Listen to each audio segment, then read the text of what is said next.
Halo semuanya, kali ini kita akan menelusuri perjalanan arsitektur komputer yang jujur aja luar biasa banget. Dari mesin segede kamar sampai ke masa depan komputasi kuantum. Pernah berpikiran nggak, gimana ceritanya kita bisa sampai di titik ini, dari kalkulator raksasa ke AI yang muat di saku? Nah, ini bukan proses evolusi yang pelan dan santai ya, ini adalah serangkaian lompatan besar, revolusi yang benar-benar mengubah definisi dari apa yang mungkin. Oke, jadi kita akan bahas 4 revolusi utama. Pertama, soal program tersimpan. Kedua, si mesin yang terus mengecil. Ketiga, tentang pasukan prosesor. Dan yang terakhir, kita akan intip perbatasan kuantum. Langsung aja kita mulai. Nah, revolusi pertama ini unik. Kisahnya nggak dimulai dari barang fisik, tapi dari sebuah ide. Satu ide brilian yang jadi fondasi semua komputasi modern yang kita kenal. Coba bayangin deh, sebelum tahun 1945, komputer itu repot banget. Kalau mau ganti program, kita harus cabut pasang kabel secara manual. Nah, disinilah arsitektur von Neumann mengubah segalanya. Idenya sederhana tapi jenius. Gimana kalau instruksi program dan data kita simpan aja di memori yang sama? Dan tiba-tiba komputer jadi fleksibel. Bisa diprogram untuk mengerjakan apa saja, bukan lagi cuma alat hitung buat satu tugas. Inilah cetak biru dari hampir semua komputer saat ini.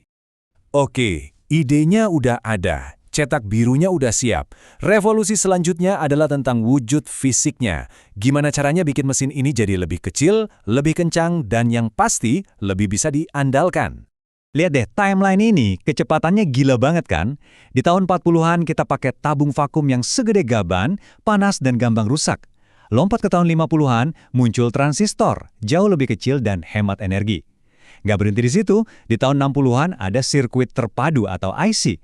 Ribuan transistor dijejalkan ke satu chip silikon. Puncaknya, tahun 70-an, dengan mikroprosesor, seluruh otak komputer atau CPU ada dalam satu kepingan kecil. Perubahannya masif banget dalam waktu yang sangat singkat. Jadi kalau kita urutkan, jalannya jadi jelas banget. Semua dimulai dari ide arsitektur von Neumann, terus transistor menggantikan tabung vakum yang nggak praktis, kemudian IC mengintegrasikan semuanya jadi satu, dan akhirnya mikroprosesor jadi game changer-nya yang memungkinkan adanya personal computer atau PC. Inilah momen yang membawa teknologi ini masuk rumah-rumah kita.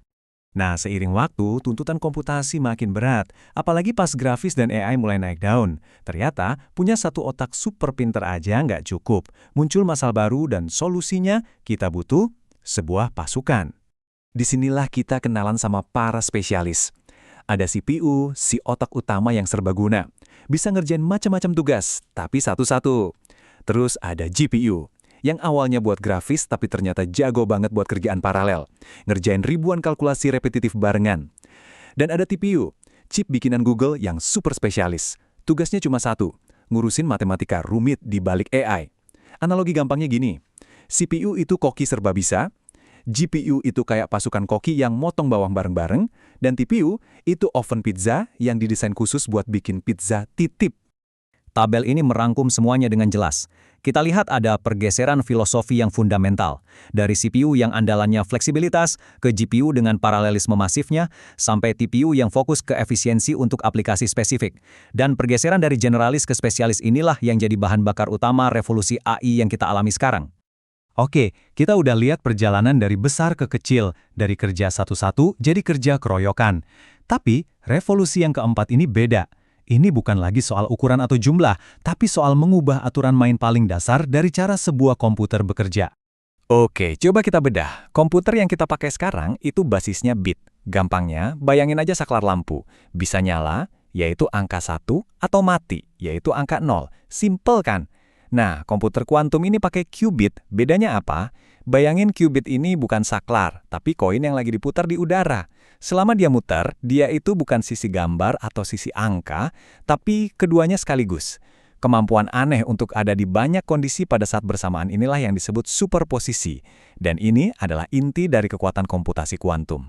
Terus, apa gunanya semua? Pertama, karena qubit bisa jadi banyak nilai sekaligus, dia bisa memproses jutaan kemungkinan secara bersamaan. Paralelisme yang levelnya beda banget. Kedua, ada yang namanya entanglement. Dua qubit bisa saling terhubung. Jadi apa yang terjadi di satu qubit langsung ngaruh ke yang satunya lagi, meski jaraknya jauh. Ini bagus banget buat koordinasi data yang super kompleks. Tapi penting buat dicatat ya, komputer kuantum ini bukan buat gantiin laptop kita buat ngetik atau browsing. Ini untuk tugas-tugas super spesifik, kayak nemuin obat baru, mecahin enkripsi paling canggih, atau ngatur logistik yang rumitnya bukan main. Masalah-masalah yang bahkan superkomputer sekarang pun angkat tangan.